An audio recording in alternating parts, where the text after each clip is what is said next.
Hello friend, this is Sudha, this is your psychology class. Psychology में हम सब पढ़ रहे थे। अभी तक हमारा टॉपिक चल रहा था लर्निंग। लर्निंग अधिगम सीखना। ये टॉपिक अभी अभी हमने खत्म किया है पढ़कर। और आज से हमारा नया टॉपिक स्टार्ट होता है इंटेलिजेंस। इंटेलिजेंस मीन्स बुद्धि।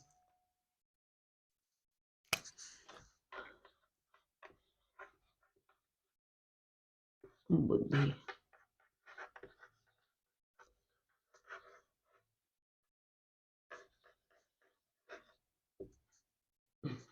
ठीक। बुद्धि।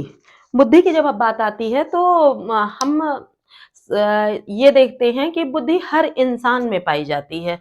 इंसान क्या है? प्रकृति की सबसे सुंदर रचना है। भगवान ने जो रचनाएं की उसमें मनुष्य जो है प्रकृति की सबसे सुंदर रचना है। और सुंदर क्यों है? क्योंकि मनुष्य में बुद्धि पाई जाती है।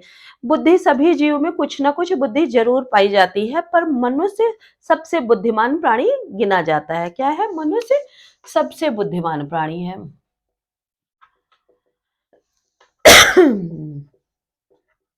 सबसे बुद्धिमान प्राणी है।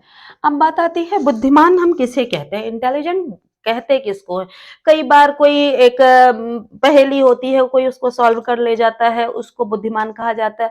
कई बार कहीं किसी जगह एडजस्टमेंट की बात आती है, कोई एडजस्ट कर ले जाता है, उसको भी बुद्धि करते हैं। कोई गणित के सवाल हल कर लेता है, उसको हम बुद्धिमान बोलते हैं।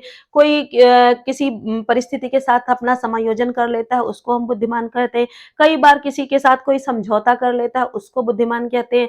कई बार ऐसी स्थिति आती है, कोई नई रचना कोई करता है, कोई रचनात्मक चीज ज्यादा करता है, तो उसको बुद्धिमान कहा जाता है। तो बुद्धिमान होने की कई श्रेणियां विभाजित की गई हैं कि कई कई क्षेत्र में बुद्धिमान कहा जाता है। कोई जल्दी सीख लेता है, उसको बुद्धिमान कहा जाता है। कोई अमूर्त चिंतन करता है बहुत ज्यादा, उसको बुद्धिमान कहा जाता है। कभी किसी रचनाकार को, कभी किसी कवि को बुद्धिमान कहा जाता है। तो बुद्धिमान की इस तरह से कई तरह की परिभाषाएं लोगों ने बना रखी है कि हाँ, अलग अलग श्रेणी में लोग अलग अलग तरह से बुद्धिमान माने जाते हैं। अब बात आती है कि बुद्धिमान, बुद्धि शब्द स्टार्ट कहाँ से हुआ या बुद्धि हम कहते किसको हैं? तो थोड़ा सा एक लाइन में हम समझ लेते हैं। बुद्धि क्या है? या पर्यावरण के साथ समायोजन करने की क्षमता है।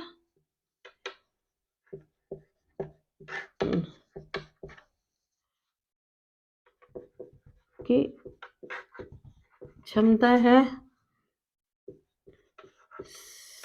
सीखने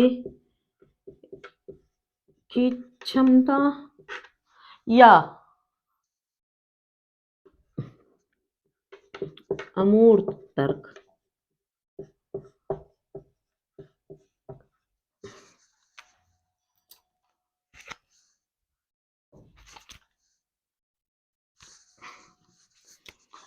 अमूर्त तर्क को पूरा करने की क्षमता है। ठीक है, इस तरह से हम देखते हैं बुद्धि क्या है? पर्यावरण के साथ समायोजन करने की क्षमता। मीन्स जहां व्यक्ति रहता है अपने आसपास के लोगों के साथ वो समायोजन कर लेता है। किसी के साथ उसका झगड़ा नहीं होता है, किसी के साथ किसी चीज को लेके मन मुटाव नहीं होता है। सबको समझाने में, सबको यहाँ खुश करने की बात नहीं आती है। खुश तो कोई भी किसी को कर सकता है, गलत सही का करके। सही चीजों के साथ, लोगों के साथ जो एडजस्टमेंट बना लेता है, उसी को अच्छे ढंग से समायोजन करने की क्षमता कहा जाता है। तो अपने आसपास की परिस्थितियों के साथ जो समायोजन अच्छे तरीके से कर लेता है। और सीखने की क्षमता है, मतलब उसको जो चीजें आवश्यक हैं, जो चीजें जरूरी हो, उसको ढंग से सीख सके, सही सही टाइम में सीख सके। और अमूर्त तर्क को पूरा करने की क्षमता। अमूर्त तर्क को पूरा करने की क्षमता मीन्स वह जो चीजें उसको नहीं दिख रही हैं, उसके बारे में भी वो सोच समझ सके और अपने विचार प्रस्तुत कर सके। मीन्स एब्स्ट्रैक्ट चीजों को कैरी आउट कर सके। इसको हम थोड़ा देख लेते हैं। It is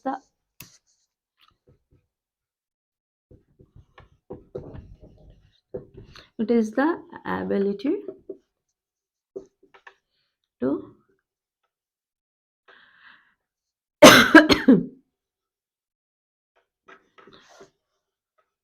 adjust with the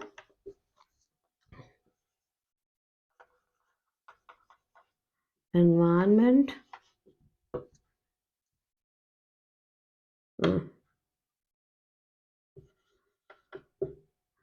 ability to learn and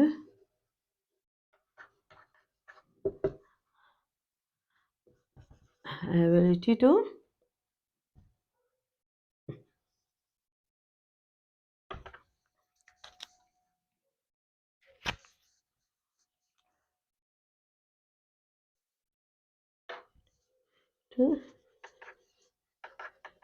carry out abstract reasoning. ठीक है, वही बात आती है, ability to adjust with the environment, ability to learn, ability to carry out abstract reasoning. ठीक है, इस तरह से हम देखते हैं बुद्धि अपनी परिस्थितियों के साथ ढंग से समायोजन करने की, उचित ढंग से समायोजन करने की क्षमता को ही बुद्धि कहा जाता है। ठीक है, आगे ये बात समझ में, और हम बुद्धि के बारे में कुछ चीजें जान लेते हैं, आप इसको नोट डाउन करिए। बुद्धि का इंटेलिजेंस का ही हिंदी रूपांतर बुद्धि कहा जाता है, और इंटेलिजेंस देखते हैं दो शब्दों से मिला है,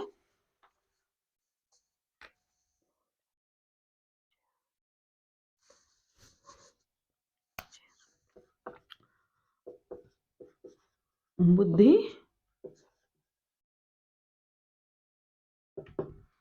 लैटिन के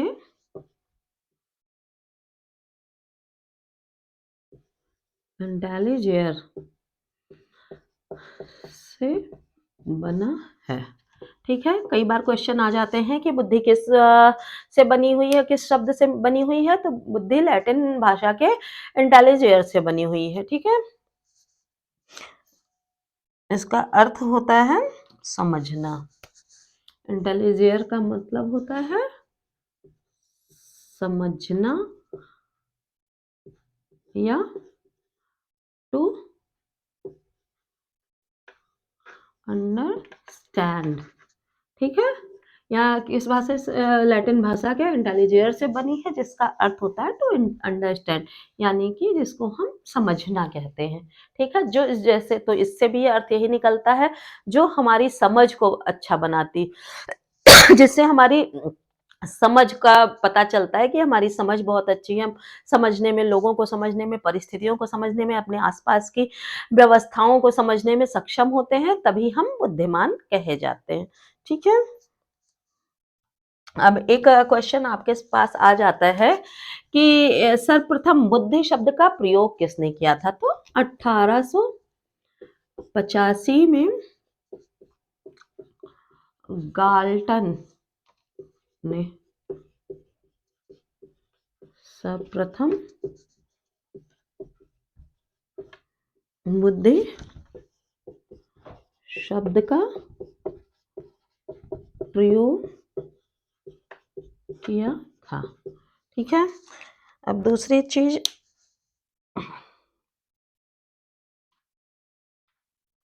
एक बुक थी, कब आई थी, 1890 में,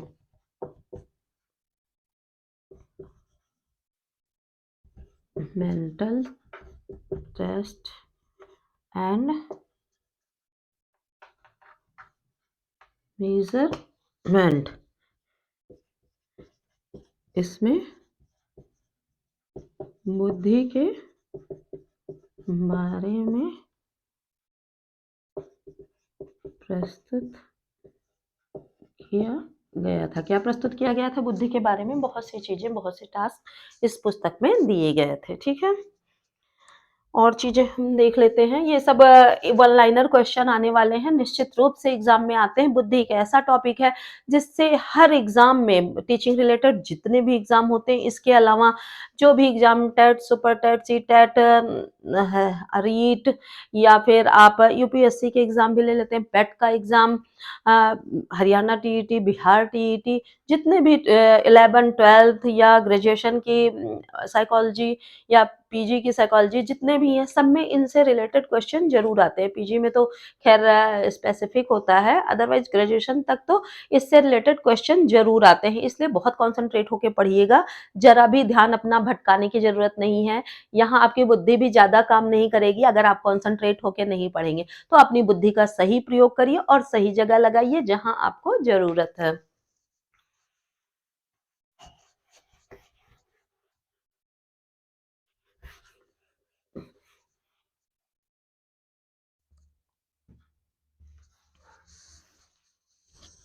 ठीक है, बुद्धि के बारे में एक चीज़ कहा जाता है कि बुद्धि, बुद्धि क्या होती है? अमूर्त होती है। क्या होती है? बुद्धि अमूर्त होती है। कई बार क्वेश्चन आ जाते हैं बुद्धि मूर्त होती है क्या अमूर्त?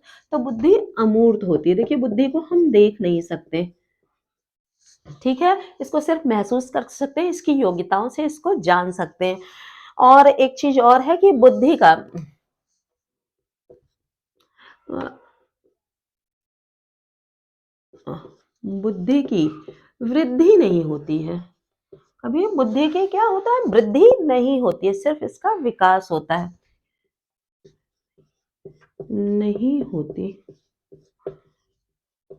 सिर्फ इसका विकास होता है, ठीक है? इसके अलावा और हम ये जानते हैं कि सर्वप्रथम बुद्धि का मापन, बुद्धि का मेजरमेंट की अभी हमने बात की, तो बुद्धि का मापन भी स्टार्ट हो गया। तो सबसे पहले बिने बिने ने इसके इसके मापन का की शुरुआत की। किसने?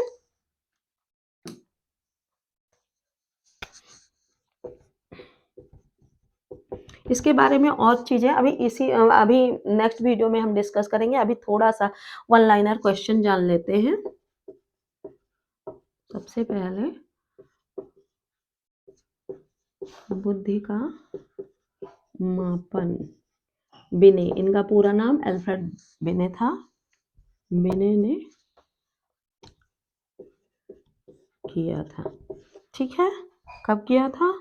1905 में।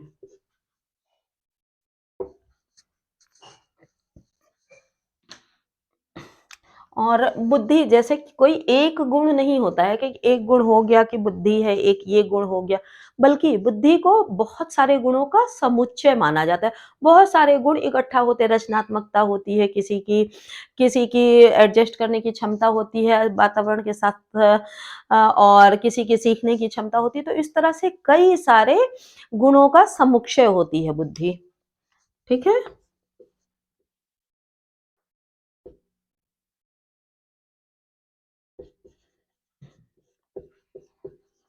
बुद्धि एक नहीं बल्कि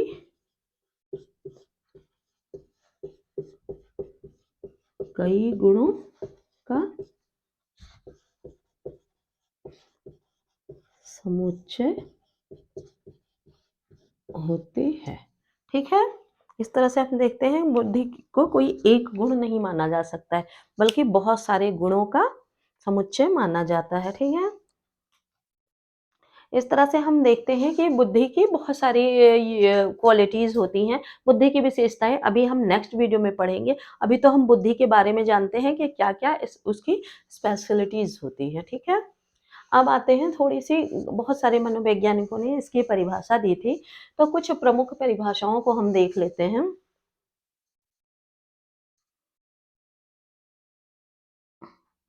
सबसे पहते पहले हम देखते हैं गाल्टन महोदय को।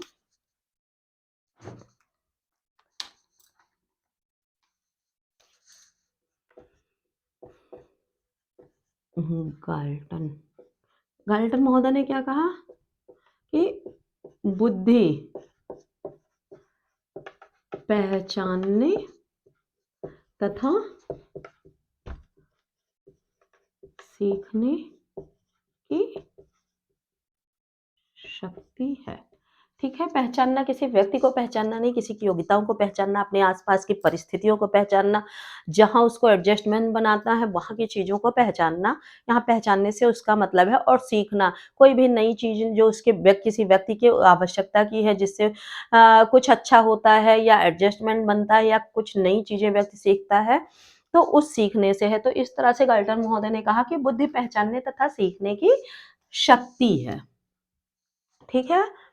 दूसरी परिभाषा हम लेते हैं वुडवर्थ की।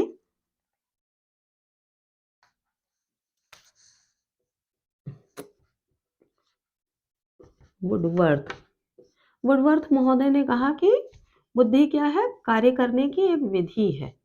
बुद्धि कार्य करने की विधि है।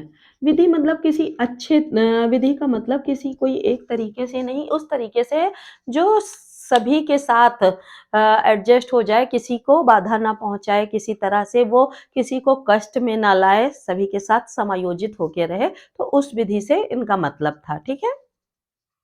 अब हम आते हैं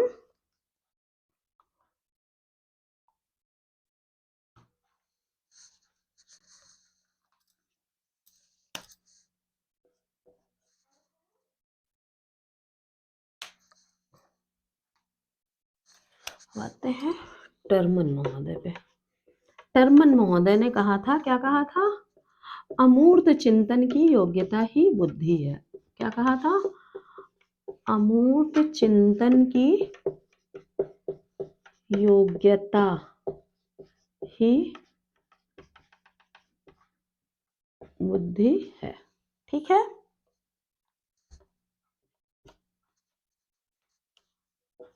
इन्होंने अमूर्त चिंतन मतलब जो चीजें दिखती नहीं है उसके बारे में चिंतन करने की योग्यता, मतलब दिखती है उसके बारे में तो लोग बोल सकते हैं, लेकिन जो चीजें नहीं दिखती हैं उनके बारे में चिंतन करना, बातें कहना, बताना, सॉल्यूशन निकालना, वो किसी इंटेलिजेंट व्यक्ति का ही काम होता है। इसीलिए उन्होंने अमूर्त चिंतन की योग्यता ही बुद्धि कहा है।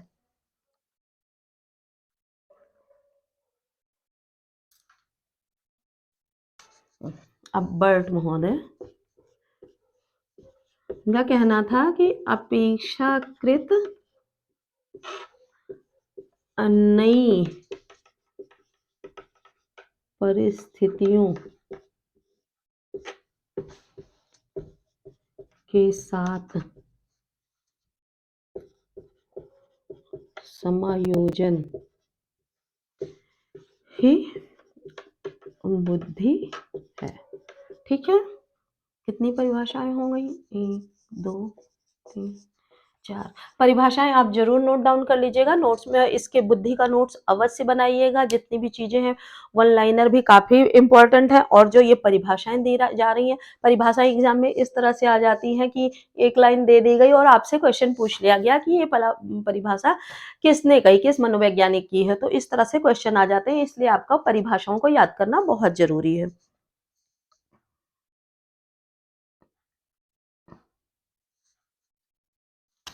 बंकिंघम महोदय कौन है?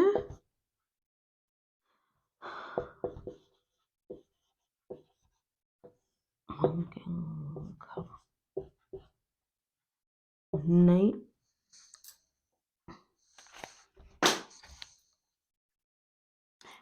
इनका कहना था कि सीखने की शक्ति, इन्होंने सीखने की शक्ति ही बुद्धि है, ही बुद्धि है।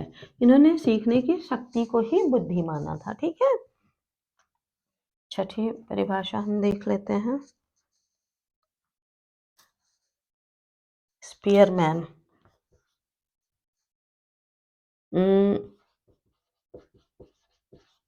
स्पीयरमैन, इनका कहना था कि सापेक्षिक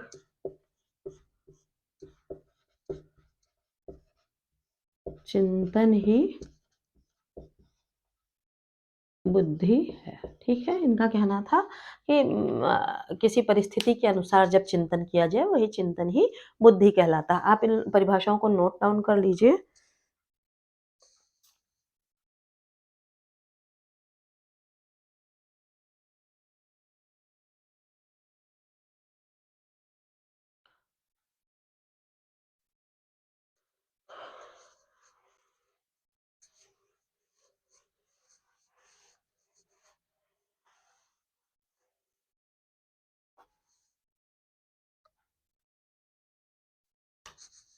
अब हम बात करते हैं थॉर्नडाइक की।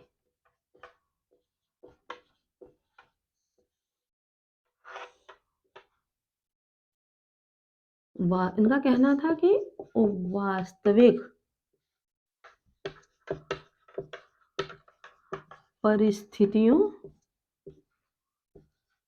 के साथ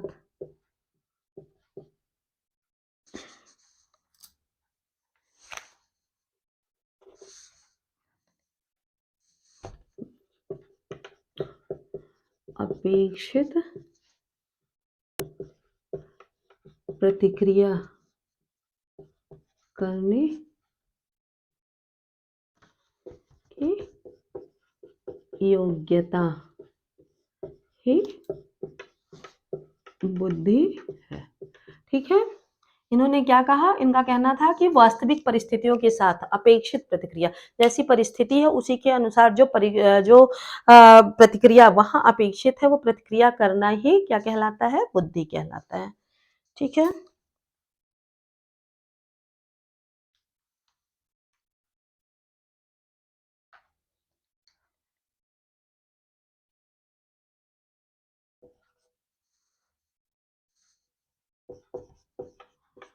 एस्टर्न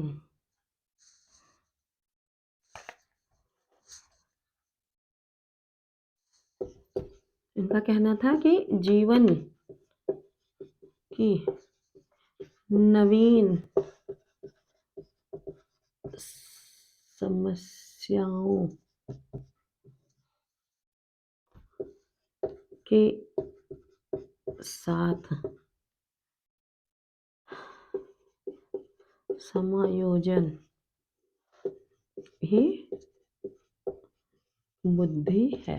इसके साथ साथ कहीं चेतन रूप से समायोजन या चेतन रूप में समायोजन करना ही बुद्धि है, ऐसा लिखा आपको मिल जाता है। ठीक है, तो इस तरह से हम देखते हैं कि बुद्धि की बहुत सारी परिभाषाएं हो गई। अभी और सारे मनोवैज्ञानिकों की परिभाषाएं हैं, वो हम नेक्स्ट वीडियो में डिस्कस करेंगे। तो इस तरह से हम देखते हैं कि जो बुद्धि होती है वो परिस्थितियों के साथ समायोजन करना, नई चीजों को सीखना और अपनी बुद्धि का प्रयोग करना, ये सारी चीजें ही बुद्धि का प्रयोग कैसे करते हैं कि तर्क चिंतन और विश्लेषण संश्लेषण, ये सारी चीजें करने में जब हम सक्षम होते हैं तभी कहा जाता है कि हमने बुद्धि का प्रयोग किया। मनुष्य, जैसा कि मैंने बताया, आप सब भी जानते हैं, सबसे समझदार या सबसे बुद्धिमान प्राणी माना जाता है। सबसे बुद्धिमान होते हुए भी मनुष्य अपनी बुद्धि का सिर्फ 10% या उससे कम ही प्रयोग कर पाता है अपनी पूरी लाइफ में। तो इस तरह से अपनी उस बुद्धि की क्षमता का प्रयोग करना ही क्या कहलाता है, समायोजन कर बुद्धि की क्षमता का प्रयोग करके परिस्थितियों के साथ समायोजन करना ही बुद्धि कहलाता है। इसके अलावा बुद्धि की बहुत सारी परिभाषाएं हैं, बुद्धि की बहुत सारी विशेषताएं हैं, वो हम नेक्स्ट वीडियो में डिस्कस करेंगे। अगर वीडियो आपको पसंद आया हो, लाइक सब्सक्राइब शेयर जरूर करें और काफ़ी इंपॉर्टेंट वीडियो है तो अपने फ्रेंड्स को लिंक जरूर शेयर कर दें। मिलते हैं नेक्स्ट वीडियो में बुद्धि की और परिभाषाओं और बुद्धि की विशेषताओं और सिद्धांतों के साथ। तब तक के लिए धन्यवाद।